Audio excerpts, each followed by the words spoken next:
I'm just spitting. Yeah, I'm just spitting.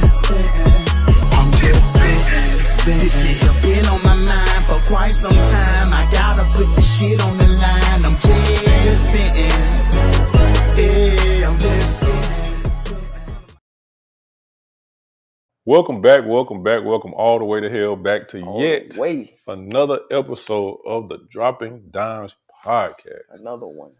So if it's your first time, or your 159th time, your 185th time, 144, man. 217th time. Yeah, run them back. My name is Byron. I'm Wallace. And this is Dropping Dymes Podcast. You heard that pause, right? As you can see, our man Brandon ain't here today. We missing him, man. We couldn't get his substitute to come. We missed Brandon. We couldn't get another person to come sit over here.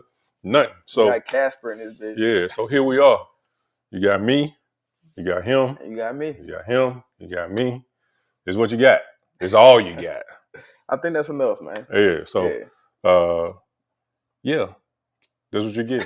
And while you're getting it, swing by www.droppingdymes.com, dimes with a Y. With a Y. Hey man, pick up some merch, shirts, as you can see. You know, I got my white outline. I just got the big D. You understand? Swing by, pick something up, man. If you get a chance.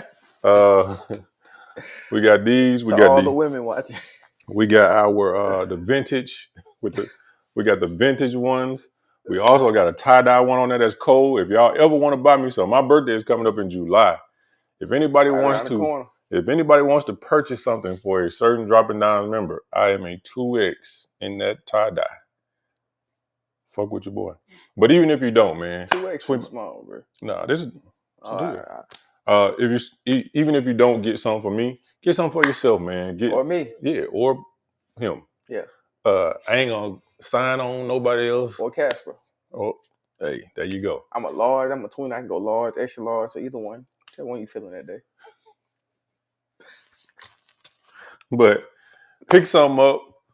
Also, check us out on all our social medias. We are on Facebook, in case you want to send something to your auntie or your mom or something.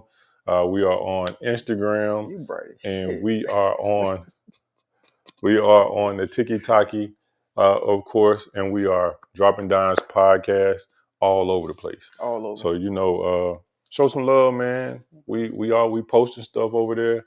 We is of course my man's is getting clips out. Yeah, Clips is being empty. I know y'all attention ain't that long, so we got to give you something that you can catch on to. Yeah, something just during the week. Yeah, it's the hook, and the reel show the reel. So we got them good reels going up everywhere.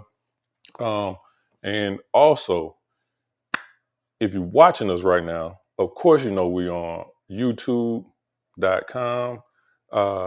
But you can also check us out on Spotify. Sometimes you don't have the time to sit down and watch. Yeah, just put us in your ears. And if you're driving, we want you to be safe. Don't pull us up. Don't try to watch us while you're driving, especially not in traffic, not in Atlanta traffic, because it's stop and go. You know what I'm saying? Yeah. And we don't want you to go up in somebody's trunk. It might be stop and stop sometimes. So yeah. You might get to pull us up then. Check us out on Spotify podcast or the good Apple Podcast. Apple Podcast. We are over there. We still talking the same shit. You just won't see us. You'll hear us. We're going to give you all these vocals. Yeah. We just won't be able to. It's pretty good, man. You just won't see these hands moving around. You won't see the inside jokes when niggas be bumping legs and shit like that. So the eyes. You know what I'm saying? So you won't catch all that. Yeah. But we everywhere. We everywhere you want us to be. And yeah, man, show some love.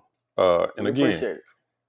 So subscribe, share, comment, like, hit the bell on all of them. On all of them. Subscribe on all of them. Share all of them. Comment.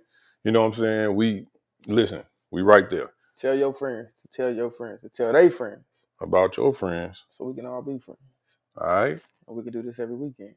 All right. I'm learning. All right with you? I'm learning. Listen, stop putting pins in the comments. Comment. Say something. Watch it. I want to hear you. Quit putting pins in the comments like you. Oh, I'm coming back to this. Are you? Hey, Leave a comment. Leave a question. Are you? We're trying to get a little deeper and Yeah. understand what people Let want to us talk know about. you was there. Leave a question.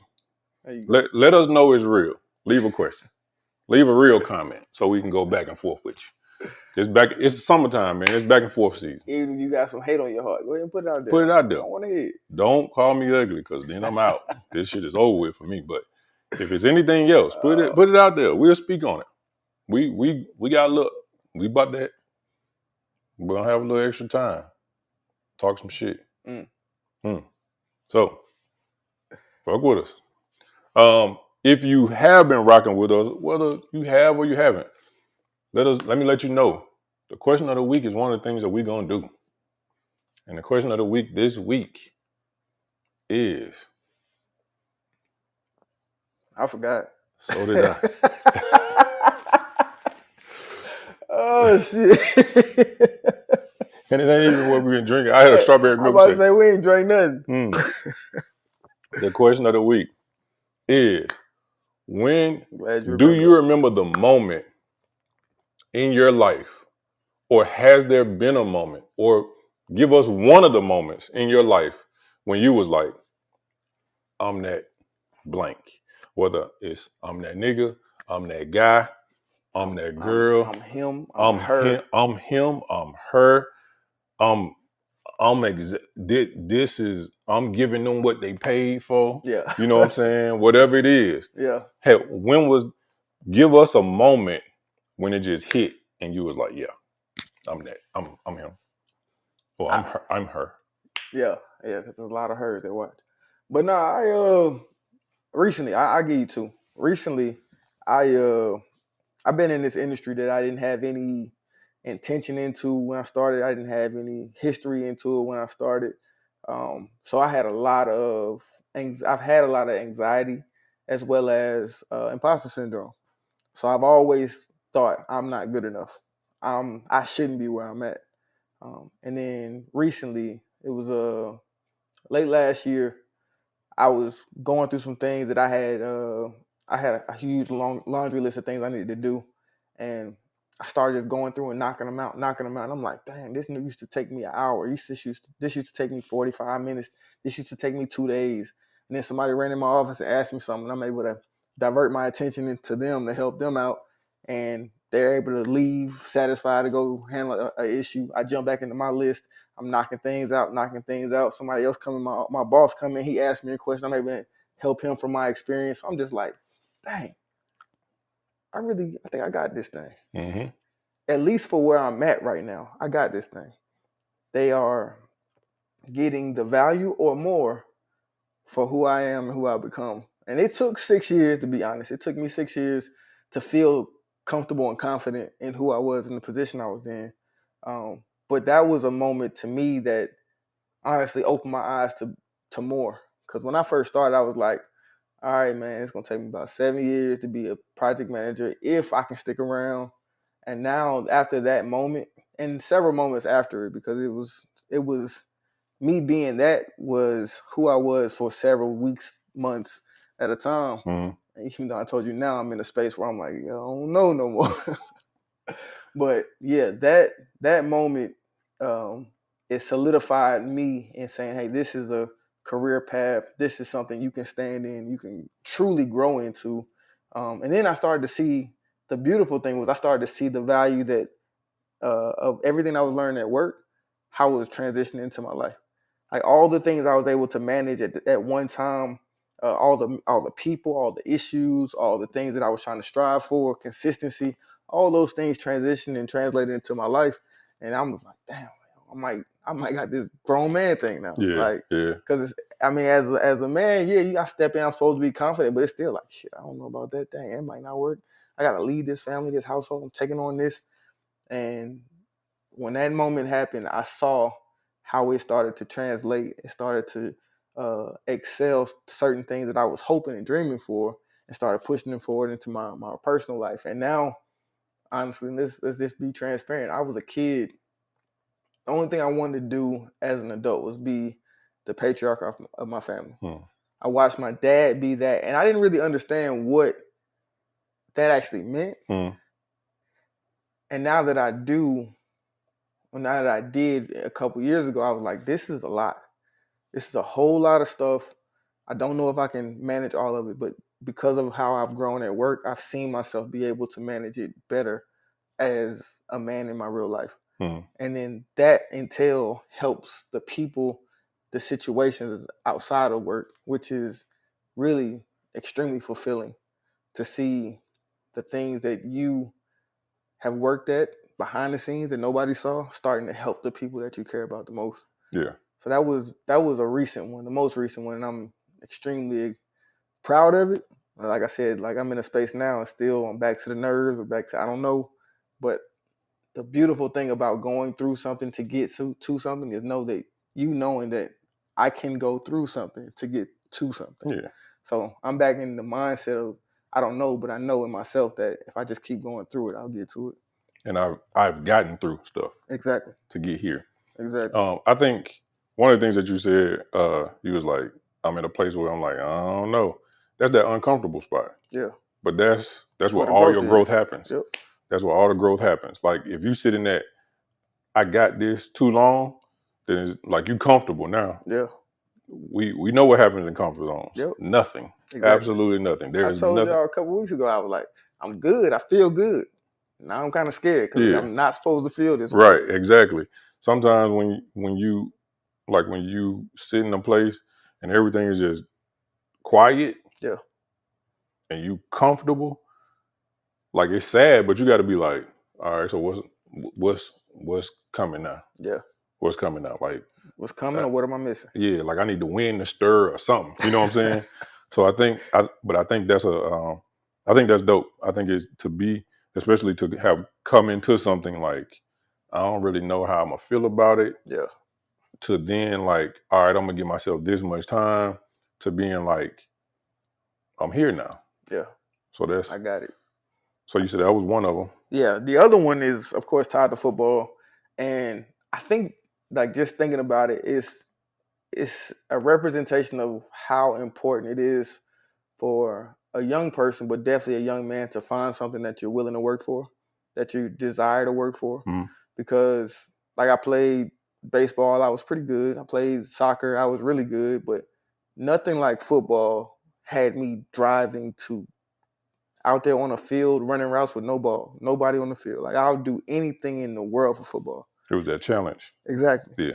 And I went to North Carolina A&T State University as a walk-on kicker and transitioned to receiver. But even when I moved to receiver after my first year playing, I still was number 3 on the depth chart, no scholarship, just like another guy. They could bring in. They end up bringing in 5 freshman receivers to replace all of us. But I went and started working with this guy named Stegall, and just the type of work that he put me through, that he pushed me through, gave me the opportunity to come back on campus and be the guy. And I came back, I drove back one summer and hopped out the car after a 6-hour drive straight into a 7-on-7 and started murdering. Like straight out the car, no nothing. I think I took my sweats off, I had some shorts, my cleats was in the trunk, and a t-shirt. Got out the car and was killing. And I was like, yeah, I think I got something. We went over like 2 days later to another college where we did 7-on-7 against another college, and they had a receiver who was touted to get drafted in the third round, second or third round, and we going touchdown for touchdown. They go, we go. And I'm just that guy. I'm like, I got it. But it made me realize you put in this work, you can get to it. Mm-hmm.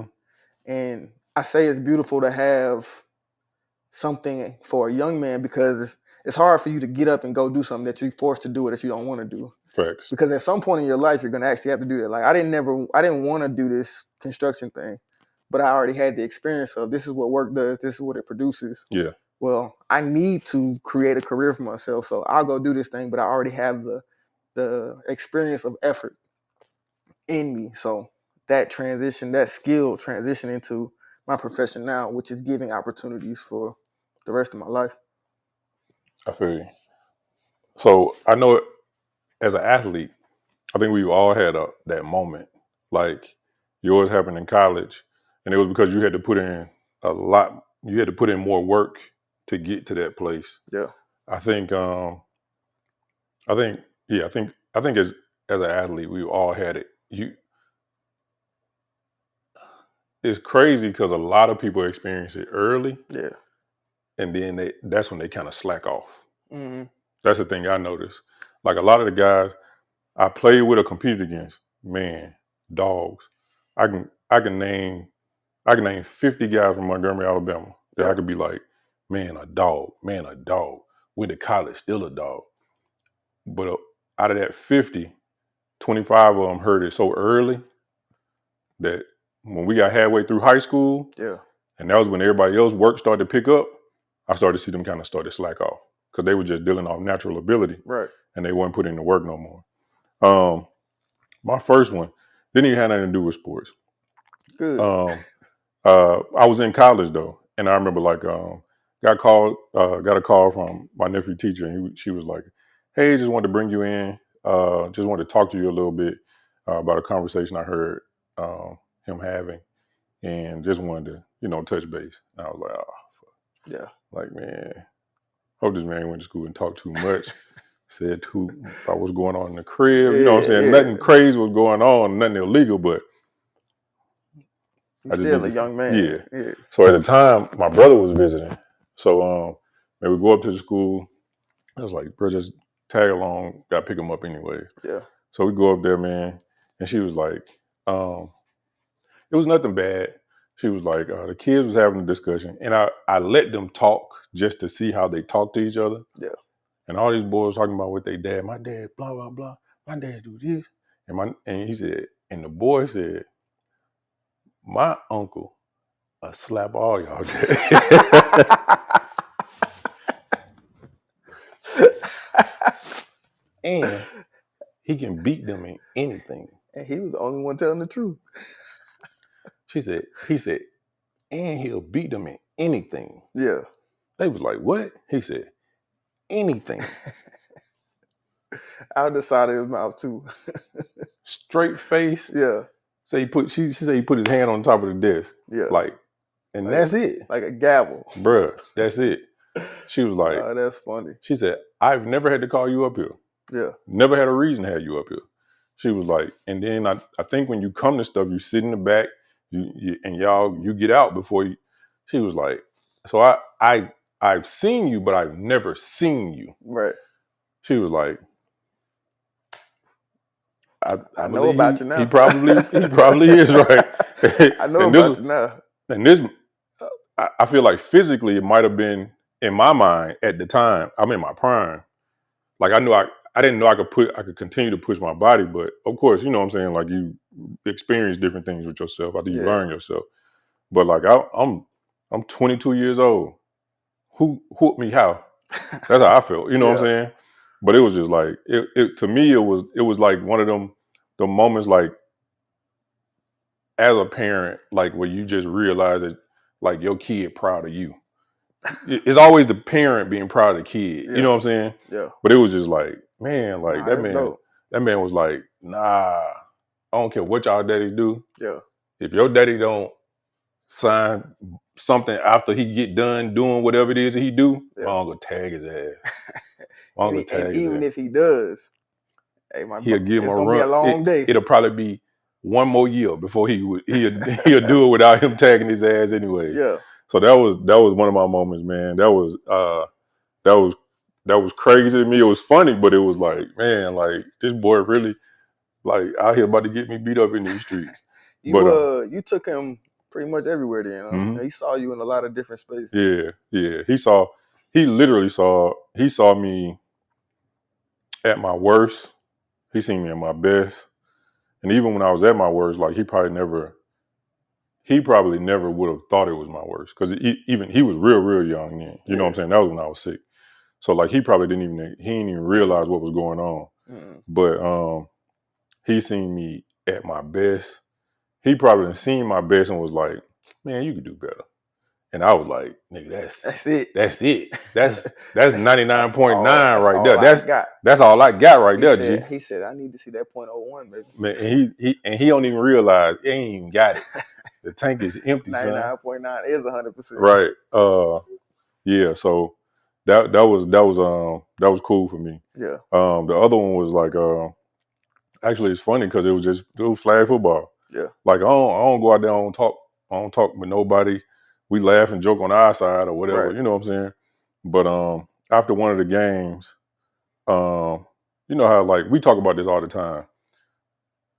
I don't worry about what people over here saying because they don't even know what to watch for. Yeah. The people who line up in front of you, They know. when they say, yeah, they know and they say what they say.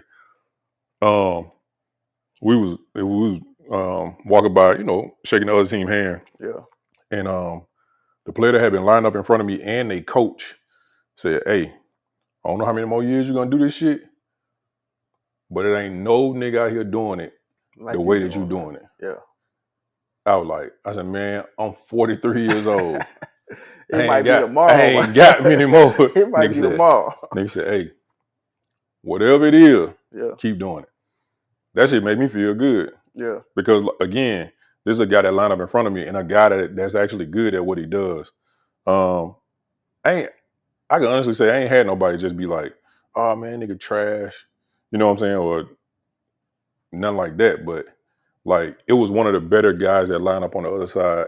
Yeah. And when he said I because I respect him, I respect what he said. And the coaches, again, those are guys who pay attention to different things. Right. They're not just looking. They're not just watching the ball. They're not Right. just watching one person. Yeah, they're not watching one person. They watch like why this man can stand back here and do this. Yeah. So now let me watch this. Right. Okay, now I see why he can just chill right here. So I think that because of the level of respect from guys that you're doing it against, I think that's cool. It was another time when I was in college, like, bro, this is me being absolutely honest. It's only been a few times in life that I've done anything as fast as I can do it. You ain't have to. I've had to, but sometimes I just be like, nah, like I don't know what my body might do. Yeah. But one time I had to, and when I did like that game, bro, like I was like, if I did this shit every time, if I literally did this shit every time, straight to the league, like what could I be doing? Yeah. What could I could do whatever I feel like doing. Why wouldn't you do whatever that was every time? Because I was stupid. And I can honestly say, like how football was your challenge, basketball was my challenge. Yeah. Right? So because I felt so challenged by it, I had my moments with that more than I did with football. Yeah. Football, I don't want to say it was easy because it's not easy, but it wasn't the same challenge that basketball was for me. Mm-hmm. You know what I'm saying? So like I stayed, like I always guarded bigger than me. Like I remember my coach said, like that's my big guard. You know how people be like, oh, I got a small forward. He was like, no, that's my big guard. Yeah. So I put my big guard on anybody. I'm listed 6'5". People get out, they like, man, that man ain't 6'5". 6'3.5". She ended the game. Nigga like, hey, he plays 7 feet. Hey, let's play different. Yeah. Cause I'm not. You ain't gonna bully me. Yeah. But it was from playing against my older sibling, my uncle that lived with us. Yeah. They was all tall. Even my sisters. Yeah. For a long time were so much taller. They than were me. Athletic too. Yeah. Super athletic. So it was like playing with them against them as a kid. Either you're gonna play up to play or go in the house. Yeah. Cause it wasn't no. All right, y'all take it easy. Let them get a shot off. Man, who? You better earn that. Man, listen. Rainbow that bitch. Yeah. Or learn the pump fake. Up and under. Yeah, learn the pump fake. That's why I said, like, when we talked about the first, like your first touchdown, my first basket was a reverse. Yeah. I ain't even have to.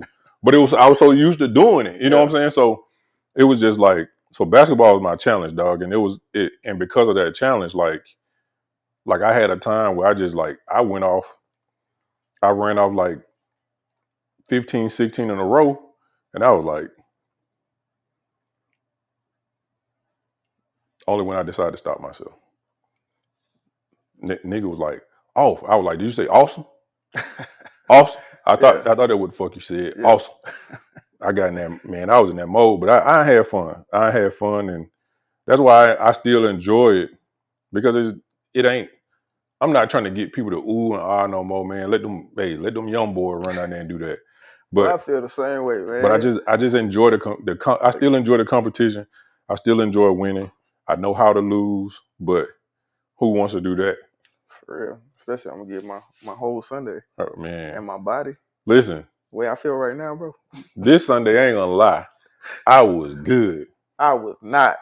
You was hurt during. I was hurt. I was like, oh, because we went spread? We went spread. Okay. So I was, and then listen, if I don't hit the ground, I'm good. Yeah. If I don't have a game where I hit the ground, I'm cool. We finished. I came home, I ate. I was like, man, I feel good. I went to the gym. You told us. I went to the gym, did a whole back workout. Thought you was tripping. I had an hour, 15-minute back workout. Just the back? Just back. I just back. Yeah, you different. Just back. You different. But look, that flag football thing, like the first time I went out of town and people are talking about me when I line up before, I ain't ran a route, nothing. Everybody on the sideline, I'm like, I might still be that guy. For folks that ain't never seen me play in person. Either they heard, watched film, or what. I'm like, all right, I might still got it. I meant to say this the other day, man, too. Another guy that was sitting on the sideline, and it made me think about what happened in our off-season stuff, right? Another guy that was on the sideline, he came over, he was like, man, what is going on? Like, why y'all ain't doing X, Y, Z, blah, blah, blah. I said, bro, people it get confusing for some people. You know what I'm saying? Shit just don't click the way it should. He said, man, even right now, y'all got all the pieces y'all need. The off-season stuff. I was like, nah. And then Gio was like, man, niggas don't never want to come over. Niggas go to any other team and play. Right. They don't never want to come to Smoke. Right. And I was like, when that person said that, I was like, that's why. Because they look at us and they like, they got everything they need. Pieces everywhere. They got pieces everywhere. Yep. And we be like, we got to get more people in this team on this team. Like, we 2 players away. We 1 player away. Everybody else like, they got every single piece they need. Yeah, I'm gonna go over there and not play. Yeah. And that happens. You know what I'm saying? People come to our team. You do gotta hold on to your ego if you come to play with us. Yeah. When we gonna talk shit to you? But then also you're not gonna be able to play as much. Yeah, you're probably gonna stand around for a little bit. Yeah. And it's okay. Absolutely. Because a time is gonna come. My hamstring is gonna pull. Listen, and that's when Cam can just take off running. Exactly. Sauce. He got to catch that motherfucker, but he said Cam caught that bitch and threw it down. Sorry, man. Sorry, we talking about football shit, but it was the funniest shit ever. Here's a lesson in the moment too, because everybody was talking shit to Cam for like 30, 40 minutes. And humility. You gonna learn. That man came over to me and he was like, you ain't gonna stand up for me? I was like, so think about it like this. Every time you score, I run down the field and meet you in the end zone. Every time you make a play, I'm the first one high-fiving you, celebrating. I'm gonna give you both ways. Yeah. So if you gonna fucking drop a pass for a touchdown, I'm gonna let you know. And I'm gonna let them know. But as soon as you score a touchdown, I'm gonna be the first one at your back. Yeah. If you run a bad route, I'm gonna be the first one coaching you up. I'm gonna give you the sugar and the shit. Yeah. But you can't just expect everybody. Now, that shit was I said, funny. now tell me if you too soft. If you too soft, I'll tell everybody to back off. But he was like, all right, I ain't soft. He said he dunked that bitch. That was funny as hell. But yeah, I think that's one of the things that people really do be thinking about us. Yeah. Like I never looked at it like that. Me neither. Because I not to say that I couldn't look at us and see that we had pieces. I always felt like we had enough pieces. One of the things is just everybody showing up. Yeah. Like, hey, let's have a week where everybody shows up. Yeah. And is ready and physically ready, and you know what I'm saying? But yeah, I thought that was pretty dope for somebody that watch us. Yeah. To say it. And it's somebody that we compete against. You know what I'm saying? It was like, y'all got all the pieces. And I was like, yeah, Just I need them to guess. be here and be healthy. Yeah. So I'm a pivot to the discussion for today. And I'm gonna use something I said a little earlier. When I was developing as the receiver at North Carolina A&T, I started training with this guy, Stegall. And the reason I actually got introduced to Stegall was because his son, Chase, at 4 years old, was working with probably the best soccer coach in the state of Georgia, who was my soccer coach when I was in elementary and middle school. So he made the connection that I was trying to chase after football, and Milt was the CFL's all-time leading receiver in yards, touchdowns, like anything and everything. Mm-hmm. So he hooked us up together. But the reason we were connected was because of his son. And I've maintained a relationship with his son for, 16 years now? To the point where I went up to see him play. He was a soccer player at DePaul. Went up to see him play last fall. Chase just passed away at 20 years old. And this is a moment that many people experience, and it does get you questioning God. Like this young man, from everything that I saw, even work with me, I had him work with me the last 3 summers.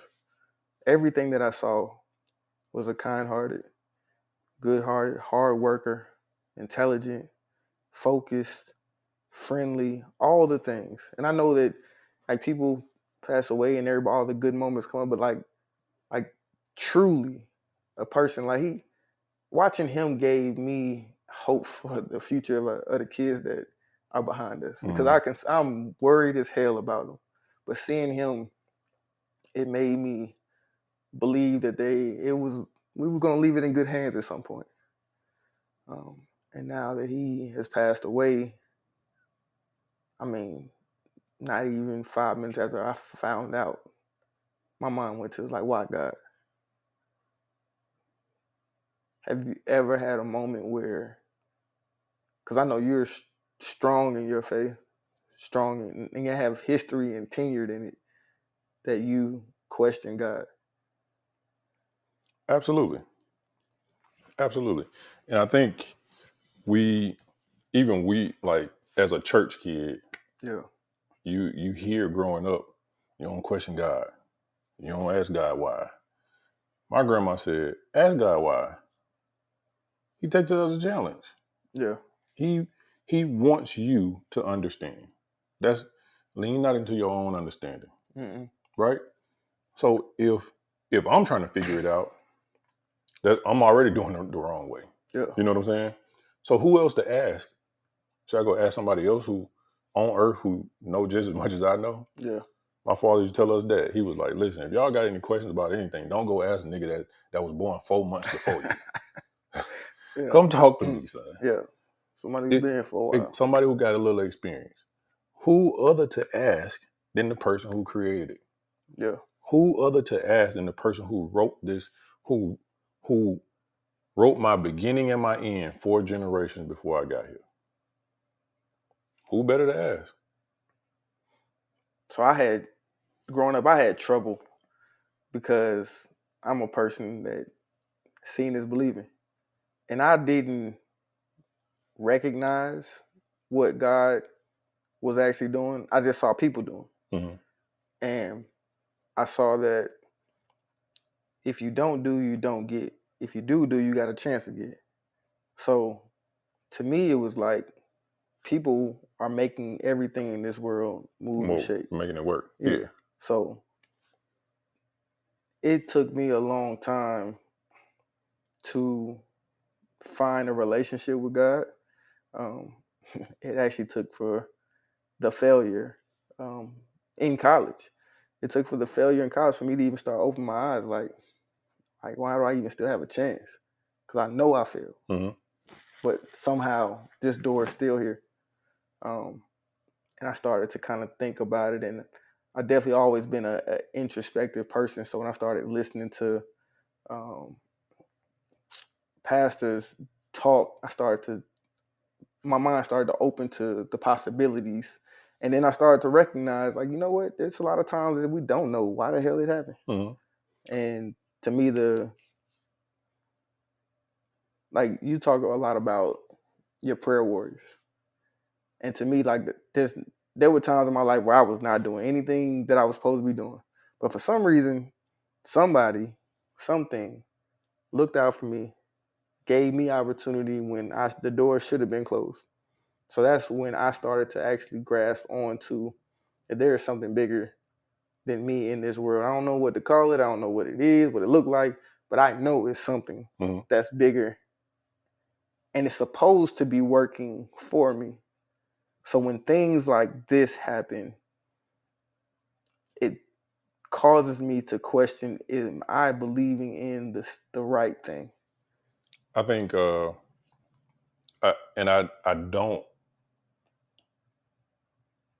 think that's a good question. I think that's an awesome question.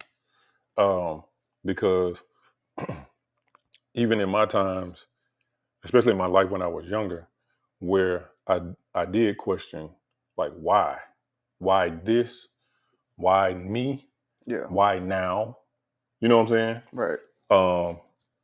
It was like years after it happened, I can look back at a string of events that happened after that gave me all my answers. Yeah. If that makes any sense. I lost people dear to me. Like I had a year, I lost my little brother, my grandma, my grandfather in the same year, right? And there was nothing that anybody could tell me that was going to give me an answer as to why, like, why is it happening to me? Why is it happening now? And why it didn't happen to somebody else? Those are the questions that I'm going through right now. I remember when I was young, bro. And this was like, this is when I was listening to like rap hard. I ain't not that I'm not now, but Yeah. this was like forever ago. UGK, Pimp C said, um, why he let these killers live and take my homeboy son away? And I was like, that's it. Yes. Like, why are these niggas still living? And I remember my grandma said to me, she said, sometimes God let people stay here long enough to try to fix the shit that they done messed up. He said, sometimes that's why he could take them young, because they so innocent and they've affected the lives that they were supposed to affect. They've literally done their job. And once I got a little bit older, she explained, she said, like, their mansion is built in heaven. Like their works on earth has already been enough to set them in a place where they can move on to their next life, to the next phase of this. Yeah. And they're fine. And I know then there's other people who lost kids who weren't the best kids. You know what I'm saying? That's when you have to look at the effects of it, right? In my mind, you look at the effects. Who did that affect? How did it affect them? Did it make them change for the better? Did they make a swing for the worse? Like, how did it affect them? It may not even been the people close to them. Sometimes it can just be a person who saw it. Mm. And like, bro, I don't need to be out here at this time of night. Sometimes that's all it takes. I think it could be a number of things that can answer the question why. Look, you say that. I told you how my uncle was killed in the streets of Baltimore. Right. And from the moment I heard that story as a 5-year-old, I guess the anxiety has been strong enough to keep me away from situations that could escalate, or it has created the mentality of I need to de-escalate, because I remember that time I was at my grandmother's house and she was out of her mind because I was in the streets of Baltimore. and she thought she was gonna lose her grandson, the second Wallace in her life. So his death, honestly, I think protected me and pushed me to become whatever. But and other people that knew him probably still like, why? yeah, Why? The why don't necessarily happen right in front of your eyes, but there's an answer for that why always. Yeah.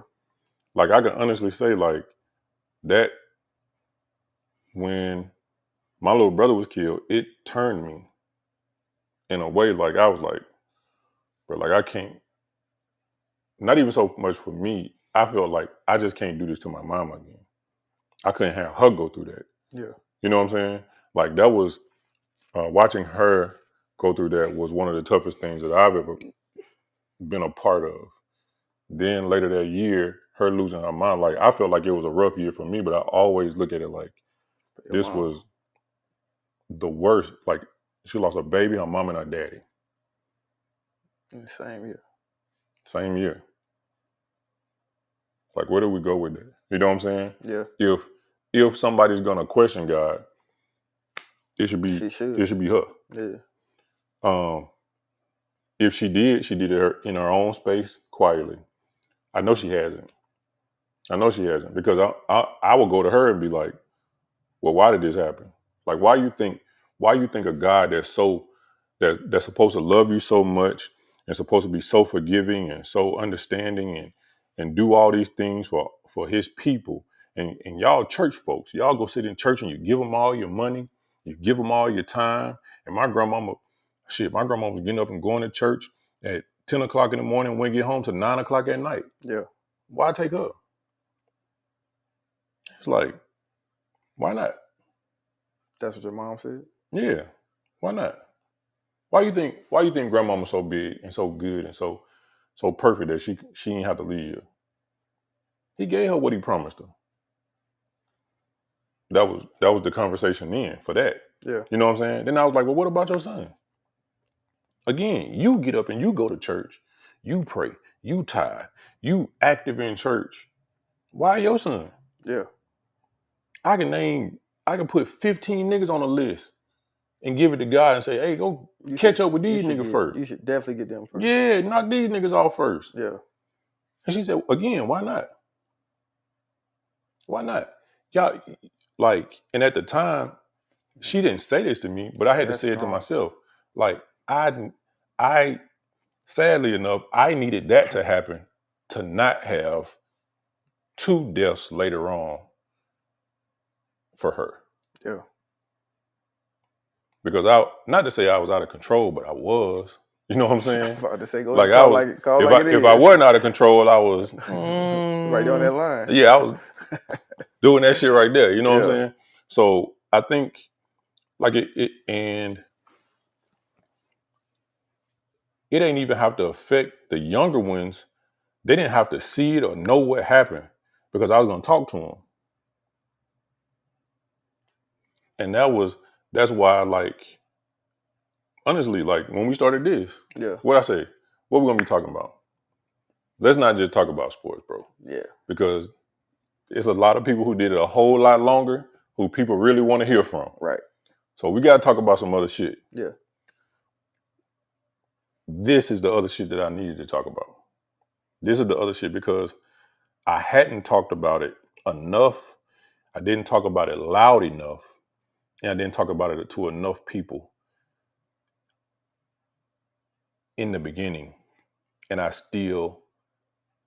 let people, in my opinion, I let some good people slip through the cracks because of that. Yeah. Because I didn't open my mouth. Why do you feel like you didn't? Different reasons. I think initially it was because of the judgment that came with it. Yeah. And I think judgment how? Like what you used to. I think like it was like, well, what was going on? Yeah. Like, because then the questions come. Start. The questions come, yeah. And it's like, all right, now you got to answer these questions. Let's get some answers to these questions. Yeah. And it's like, it's crazy because my grandma used to say this. Like, you growing up to be out here doing this shit, you ought to be growing up to be able to talk about it. When I ask you these questions, you ought to be grown up to give me the answers. Yeah. I wasn't grown enough. Once I got to a place where I was grown enough, it was people who had already lost. We had lost people by that point because I wasn't grown. I wasn't grown enough to be doing it, and I shouldn't have been. And I wasn't grown enough to talk about it after. You know what I'm saying? Yeah. Once I got to a place where I don't want to say comfortable enough because it wasn't necessarily about comfort. I think it was just like, man, I could be helping somebody. And that made me uncomfortable to share, but I wanted to help enough. I think you should really lean into that. And I say that because it's a lot of people that can come out here and say, don't do this. You shouldn't do that. This is what could happen. But I do think that your voice, your experience and who you are will connect deeper than anybody who sat in a room and wrote down all these keywords and these rhythmic flows. All that stuff is cool for a video, but like connecting with a kid for real, I truly believe it's you. So I'll be honest, like my fear is, or one of my fears is, like, because I was this kid, right? Yeah. And I think I talked about it. My fear is a kid hears it and like, oh, I'm smarter than him. Well, he ain't told me enough. I can figure out how to be better than that. You know what I mean? If that makes sense. Yeah, but I don't think you're gonna save everybody. But I do think your voice will connect stronger to more people. I think your reach and who you are is something that can reach inside of somebody who might be thinking that. Because if I say it, hell yeah, he don't know what he's talking about. I'm smarter than that dude. But you, to me, if you are ever transparent and authentic with what you truly went through, I think will change a lot of young men's lives. Or get them thinking a little different. Like, and I don't have a problem talking, but like I said, like, and this ain't me trying to talk my way out of it. But I think I talked to you about it before. Like I was like, that's always been like my mind, like somebody saying, "Oh, but you good. Like you did all that. You here. Like shit. You just showed me that it can be done." You can also talk to them about the however many that ain't here. Yeah. That ain't good. and actually how it ended up not being good.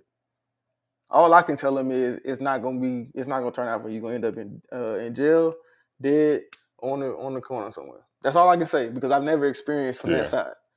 But you can talk from the side that they are working to try to see, to show them a way away from it, an option away from it.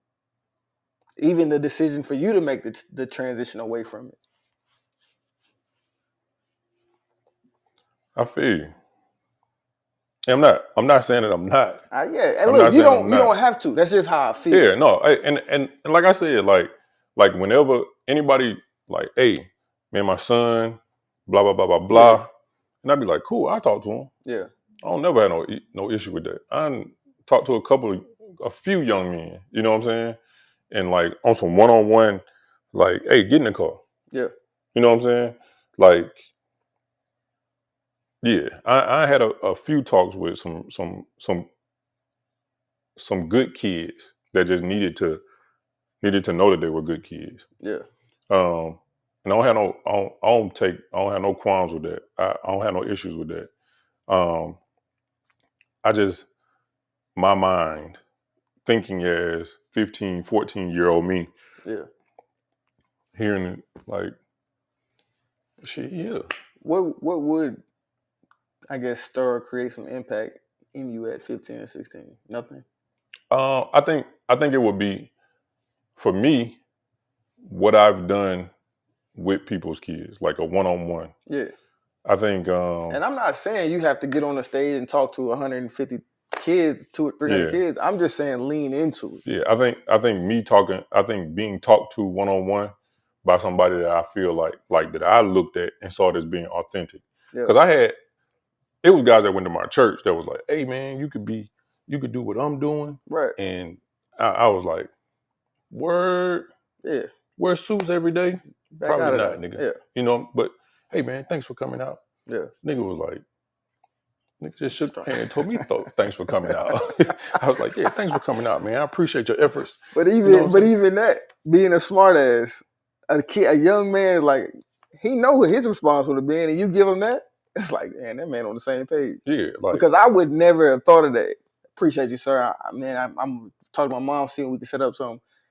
Appreciate you, man. Thanks for coming out. To a grown man, nah, that's not me. But that's the smart ass mentality. Somebody, a young man who wants to be a smart ass, will connect with.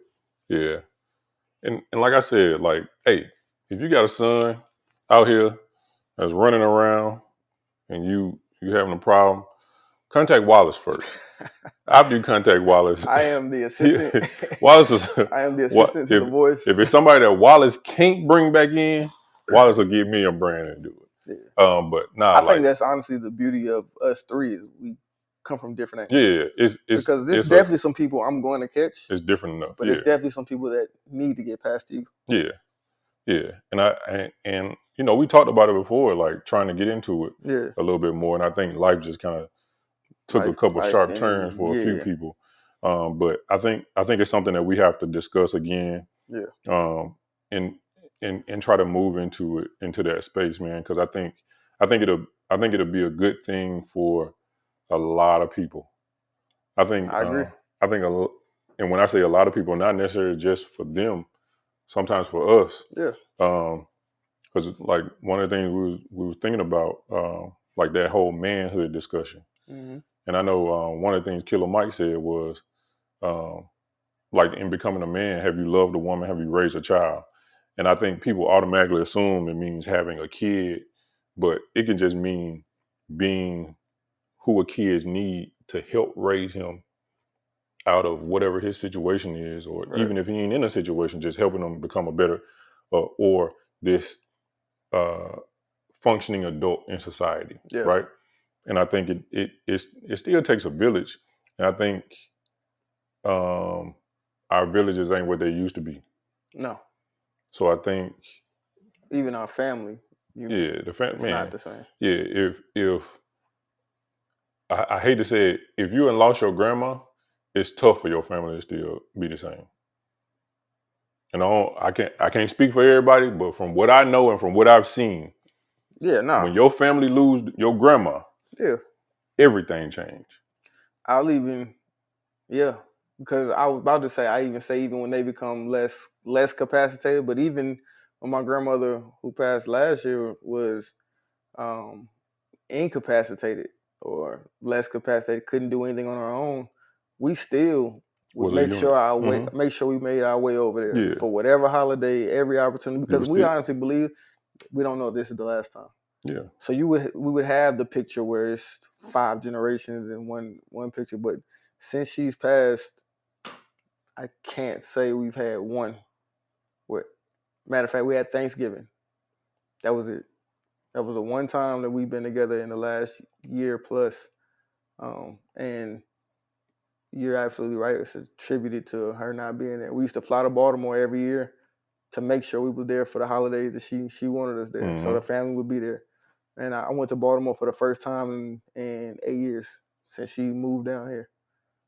I went there last week for my cousin's graduation. Like this, without her, you almost don't even feel like there's a reason. Like I can call my little cousin, I can see her on Instagram or whatever. And your grandma be like, I don't want. You need to be. I need you to come here. Yep.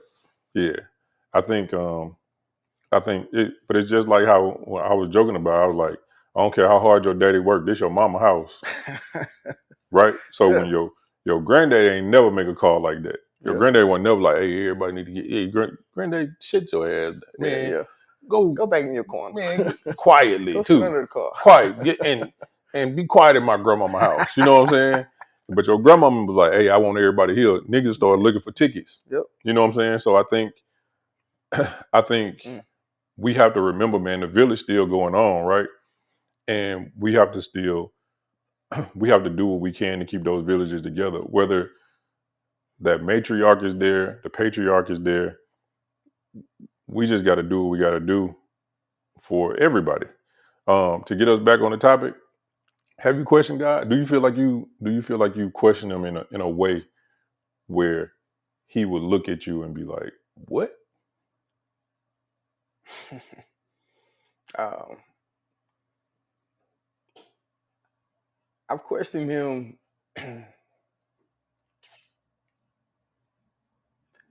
I questioned him after Edmonton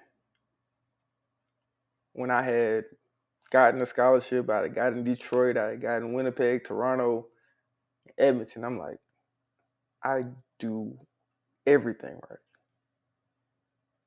I do everything right. I call people. I work out. I eat right. I drink water. Like I do everything right. And why am I still at the bottom of the barrel? Like I even go out on the field and practice, and I'm a dog. Like everybody out here don't line up in front of Wallace. I'm still the sixth guy or the fifth guy.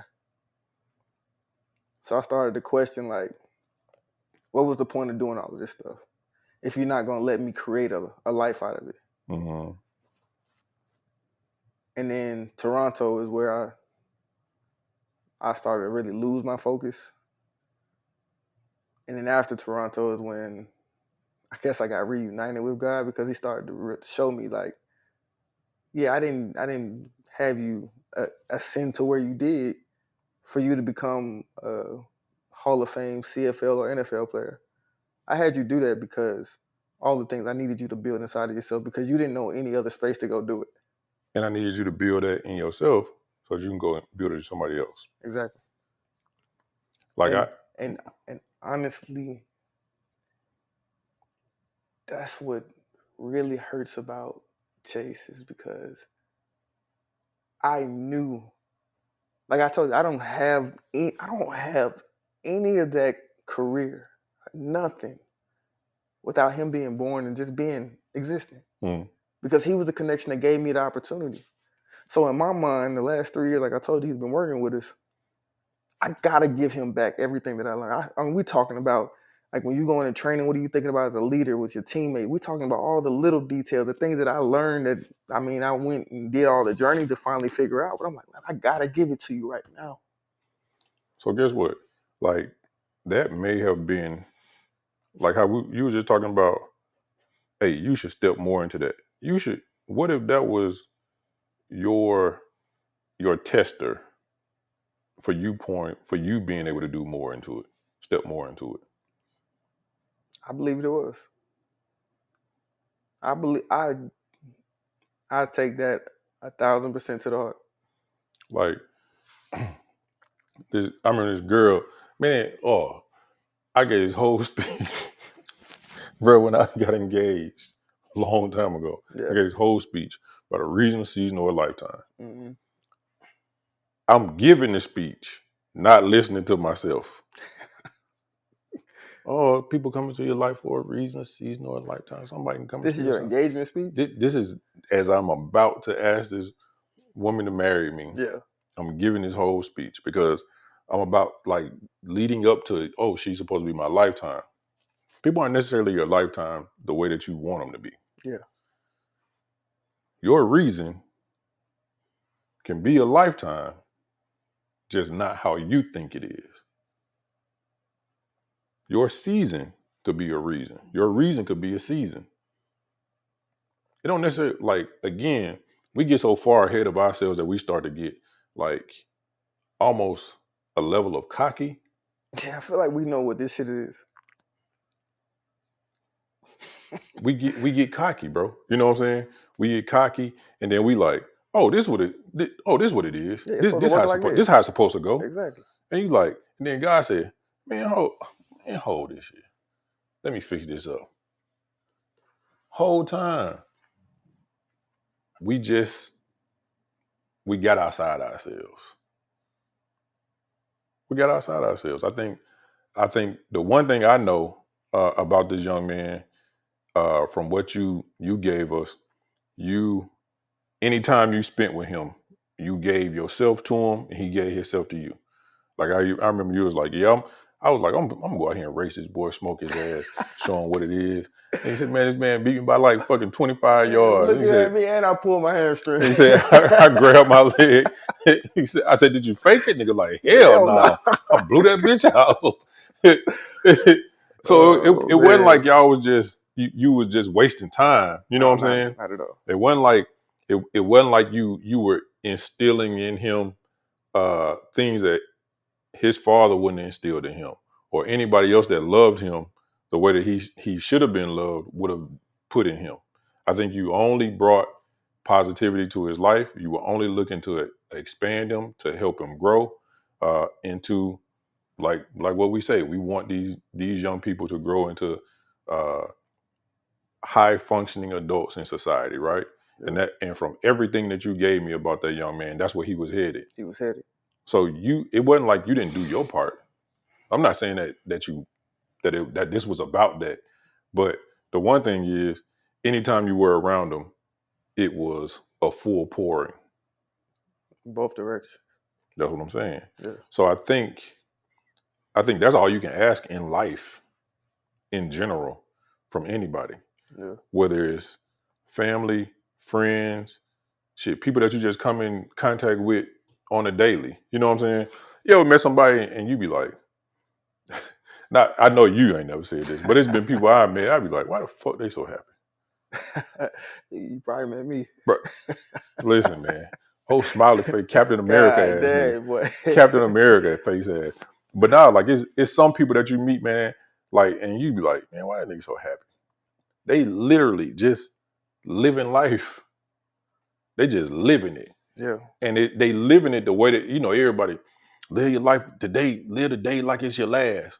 Everybody ain't doing that shit. Let's just be straight up. Yeah. We ain't straight. Nah, let's straight up. Everybody ain't doing that. And there's some people that are. And every time that you're around them, you can tell, like, you be like, man, you leave with a little extra life in you. Yeah. You got a little something.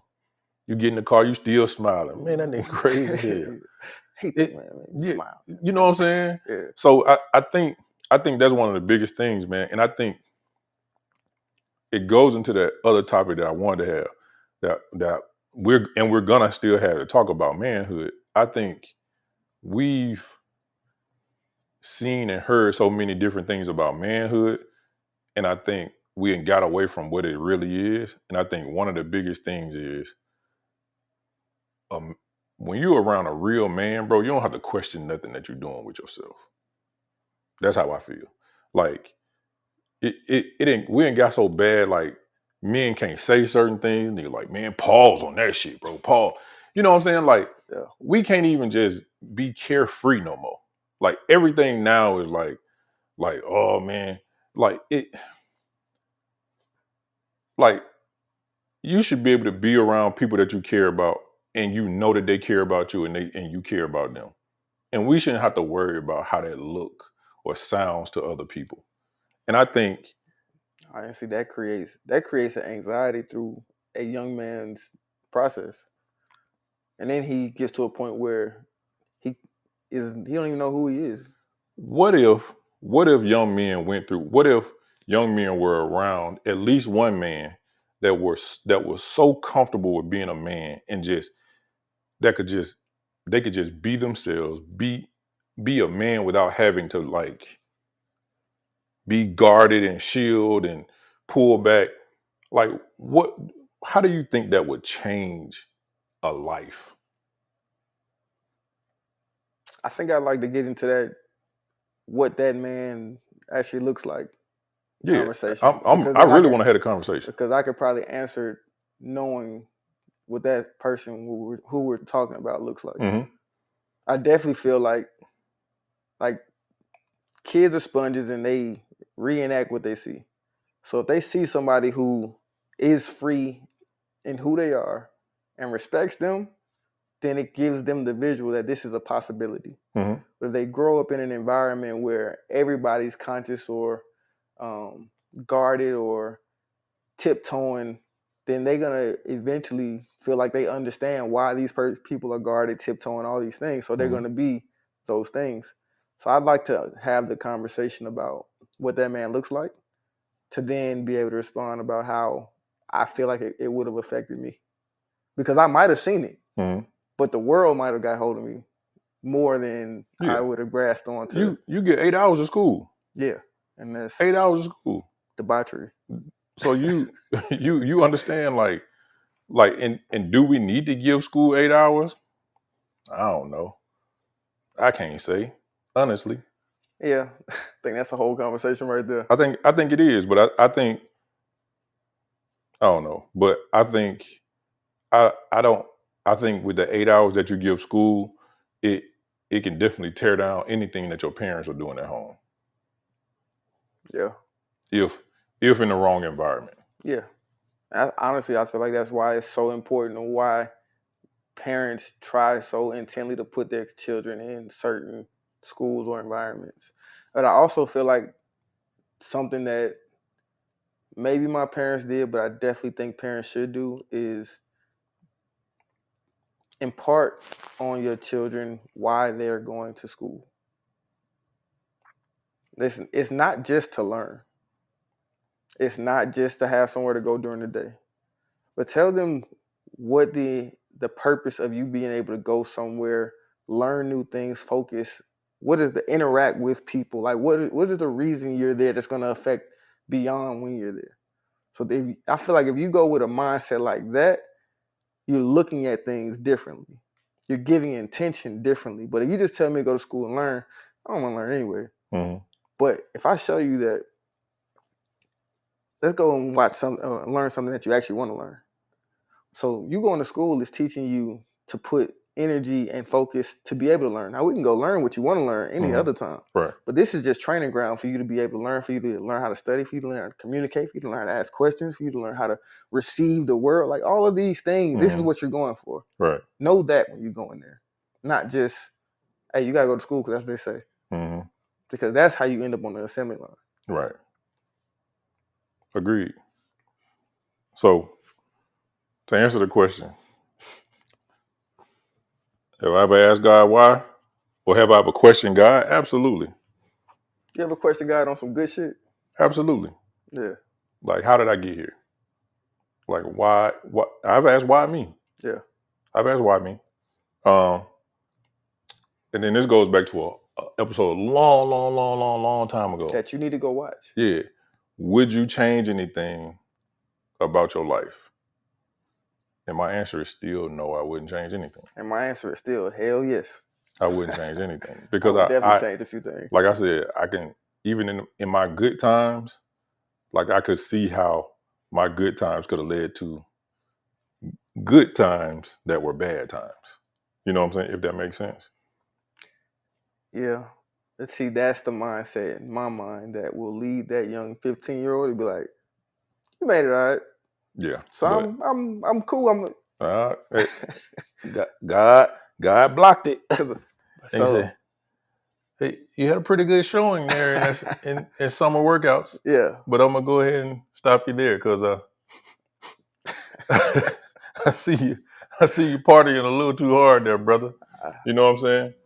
So that's why my mindset is, yeah, I would change some things because I'm on the other side of it. And I'm cool today, but I know how I'm affected today. Once you know how you're affected by something, I feel like I could go back and change it. Because I know, yeah, cool. I became this. I love who this is. But I know some things about myself that I wish were different. And I know what affected those things to make me the way I am now. Or that flaw, I'll say. And I know we'll never all be perfect. But I do know some things about myself that I'm like, I wish I would have tackled, or I wish I would have understood, or I wish I would have pursued in a different space. I think it's things that I could be like, oh, I wish it would have been different. Things that happened when I was younger, like we talk about, like my family being an I love you type of family, hugging and all that, like people kind of feeding into you, saying, hey man, like you did a really, really good job there. I think, stuff like that. But I also feel like I am who I am because I didn't receive that, and then I realized that I did, so I gave it to myself. If that makes sense. Yeah. Like I told you, like when I used to, bro, I didn't need somebody to be like, hey, good job. Because I'd be like, man, good job, B-Rose. Slap myself on the butt. You know what I'm saying? Because I knew I felt like I needed that, but I didn't necessarily need it from everybody else. I realized that I enjoyed it, but did I need it? Probably not. But what if I'm the person that received all of that, and then I go through life looking for it in every situation? Yeah, that's what I'm saying. So then I wish I could have gone back and, I mean, my parents, I can't stop them, but I could have established maybe some boundaries like, hey, I don't want you all to celebrate this level of something, whatever. Because I don't know what it would have been, but it's like, that's the thing is like, I know how I've been affected of trying to be accepted, people pleasing, people to like me, like all of that stuff has been good, but it also is some areas that I probably haven't even opened up to anybody about that really affected me or still affect me.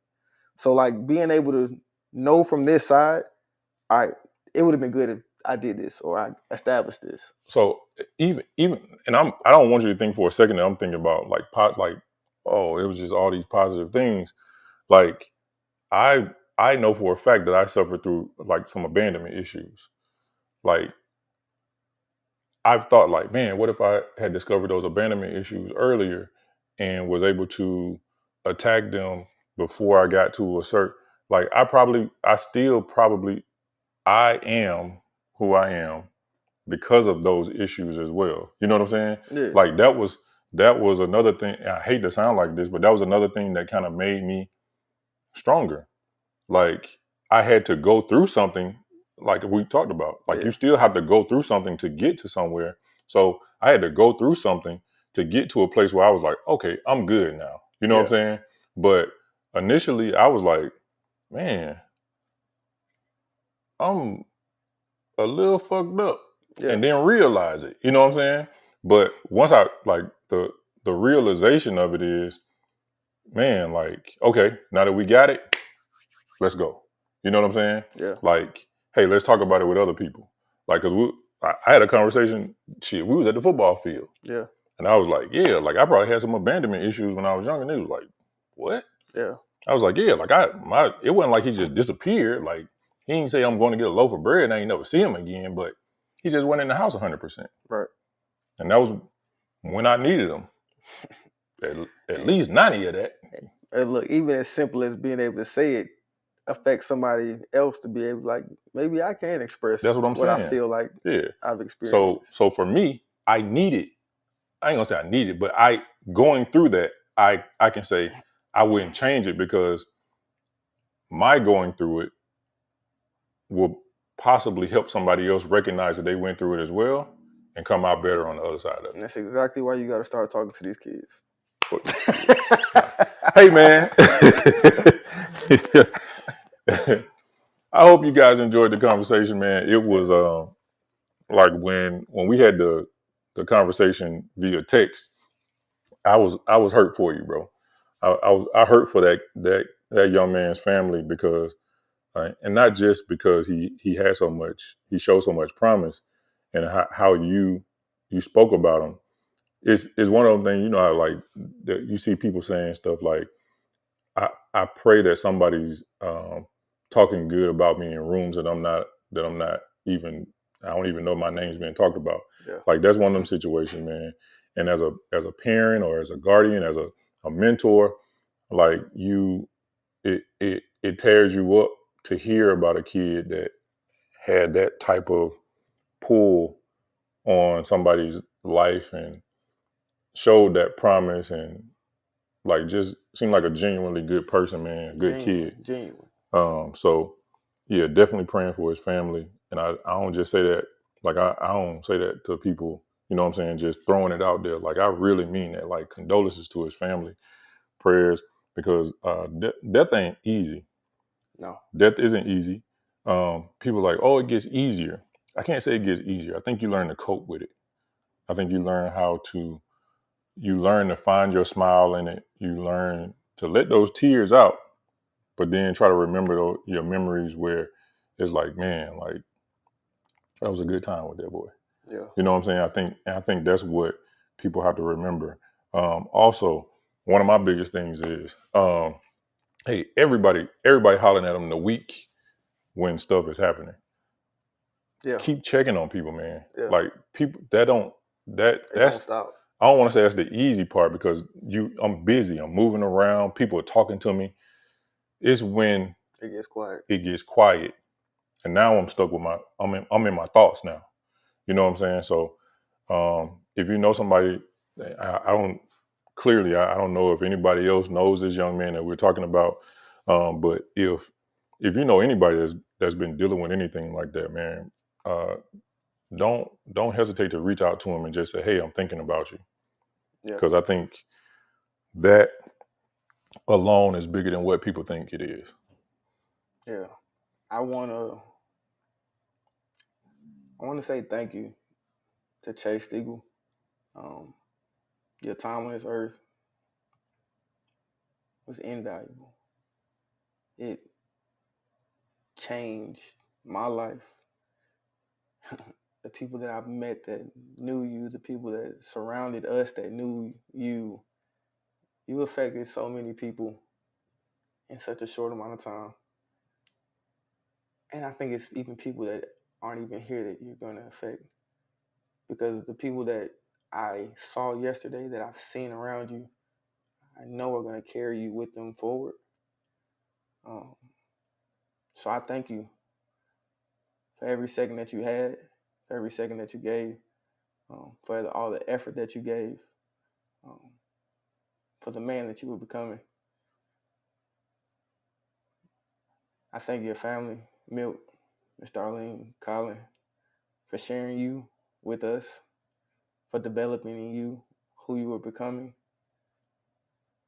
which was creating the impact, the legacy. I know we talk about legacy not necessarily being tied to, but this is one of the instances that you are their legacy and are making an impact in this world. So I thank them for giving us you. And I love you. I love them. I'm praying for your soul. I'm praying for them in their time now and moving forward.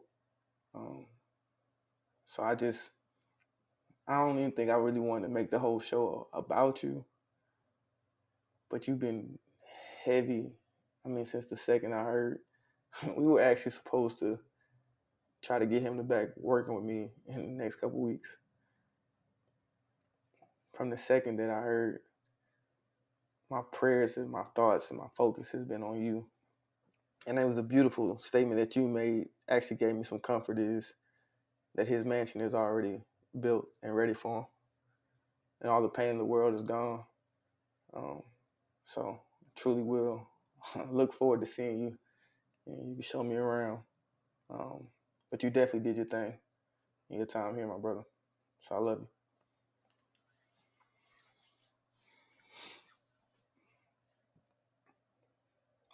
My mind's clear. All right. Hey, man, we love you. To the Stegall family, of course. As Wallace said, we love you. Our prayers are with you for peace and understanding beyond anything that we could give you on this earth. The only person that can give it to you is God. So we pray that God grants you that peace and understanding that you'll need in this tough time. Until the next one, y'all, man, we love you. All love.